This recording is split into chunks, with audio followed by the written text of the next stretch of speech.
So I just got done doing a little run this morning. Just did 2 miles, trying to get back in shape. First mile, the best one I've done this year, 8:22. Second one was like 9:58.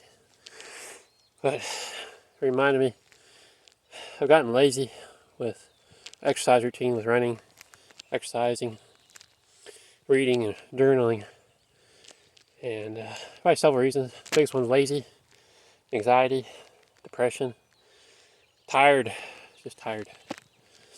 But anyway, thinking about how the Lord always calls us out of our comfort zones. Apostle Paul was called out of being a Jewish leader into preaching and teaching the Gentiles, people he was persecuting, to become Christian, the belief he was persecuting. Peter was called to have patience. Matthew was called to give up the life of luxury.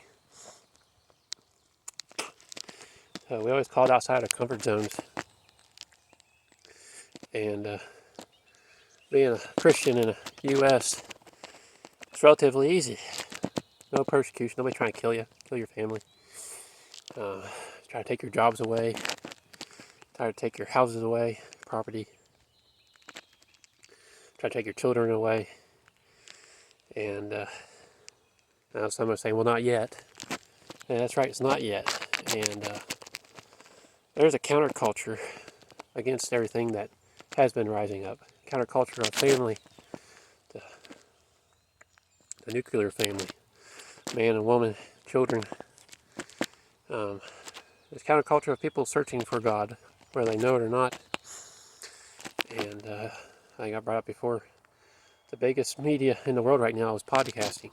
And Joe Rogan being the #1 almost every week. And he's had several Christians on. Of course, he has our people on too, which I think is good. But he's had several Christians on and had actual deep talks with them, with theology and whatnot. And they explained it very well. They corrected it, in my opinion.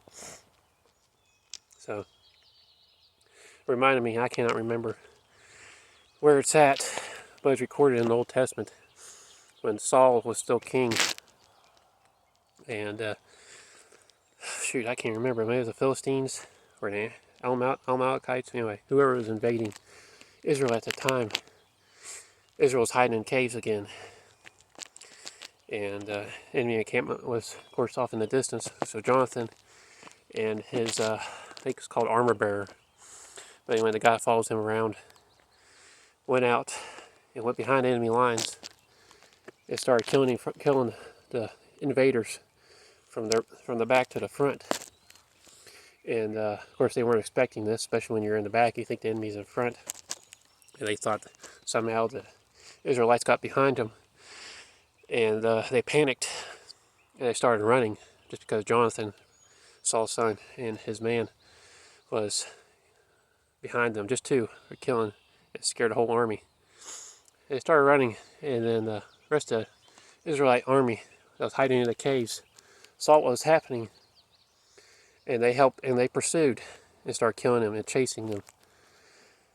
And then the third sat there and just cheered and watched. So, remind me, which one are you going to be? You going to be Jonathan and his armor bearer behind enemy lines, scaring the enemy? Or are you going to be the second wave, which helps chase the enemy out? Or are you going to be the third wave that just sits and watches and cheers from the sidelines?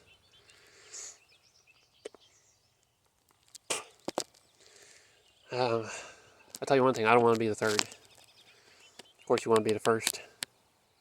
But being the second would help. So, my thoughts on this nice Sunday morning. Happy Mother's Day.